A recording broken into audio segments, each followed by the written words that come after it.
ఏడుస్తాడు. ఏం చెప్పారమ్మా గోపిక, వెళ్ళు ఎత్తుకు ఆడించు అనగానే లోపలికి వెళ్ళింది. పట్టుకున్నటువంటిది బాలగ్రహస్తత్ర విచిన్వతి శిశూర్యదొచ్చయానందగృహే సదంగకం బాలం ప్రతిచ్ఛన్న విజోరు తేజసో దర్శకల్పే వివాహితంభసి. లోపలికి వెళ్ళింది, పిల్లవాడిని చేతిలో స్వీకరించింది, ఆడించాలనిపించింది. ఈయన నవ్వుతూ ఉన్నాడు. రోజు నవ్వేదానికంటే కూడా ఎక్కువ నవ్వుతూ ఉన్నాడు. ఇంకా ఎందుకోసమని వచ్చినటువంటిది ఎవరో అతనికి తెలుసు కదా. చిన్న కృష్ణ నాగిన అంటూ ముద్దు ముద్దు మాటలన్నీ కూడా చెబుతూ ఉన్నది. చెబుతూ ఇలా చేతిలో పట్టుకొని ఎగరవేస్తూ ఆడిస్తూ ఉన్నది. ఇలా ఎగరవేస్తూ ఆడిస్తూ బయటకు తీసుకొని పోయింది. బయటకు తీసుకొని పోయి తాను ఆకాశమంతా ఎత్తు ఎగరవేసిందట అండి. కృష్ణ పరమాత్ముడు చెప్తారు వ్యాసుల గారు. అలా ఎగరవేస్తుంటే కృష్ణ పరమాత్ముడు నవ్వుతూ ఉన్నాడు. అలా నవ్వుతూ ఉన్నాడు. కృష్ణ పరమాత్ముడు తన ఒడిలోకి వచ్చిన తర్వాత తాను ఏం చేసిందో తెలుసునా?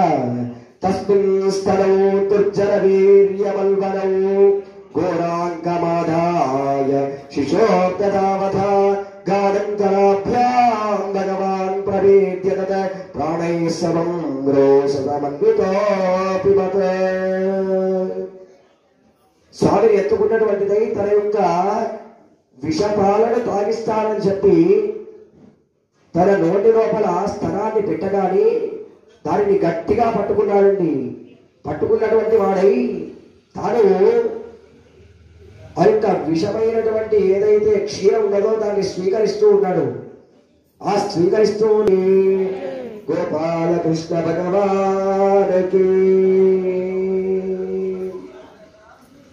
అని కాళ్ళను చేతులను అన్ని కూడా పరిశీలన చేస్తూ చూస్తూ ఉన్నది. చూసినటువంటి వై కృష్ణ ఎంతటి ప్రమాదం తప్పిందయ్యా, నిన్ను ఈ యొక్క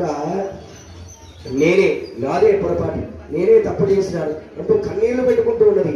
నేను ఈ తప్పు ఇంకొకసారి చేయను, నిన్ను ఎప్పుడూ వదిలిపెట్టను, నీవు ఈ విధంగా నన్ను కూడా ఇక్కడికి వదిలిపెట్టి పోరాదు అని అంటూ ఏడుస్తూ ఆ కృష్ణ పరమాత్మని గట్టిగా ఆలింగనం చేసుకుని తాను ఆ కృష్ణ పరమాత్మతో ఈ విధమైనటువంటి మాటలన్నీ కూడా అంటుకుంటారు.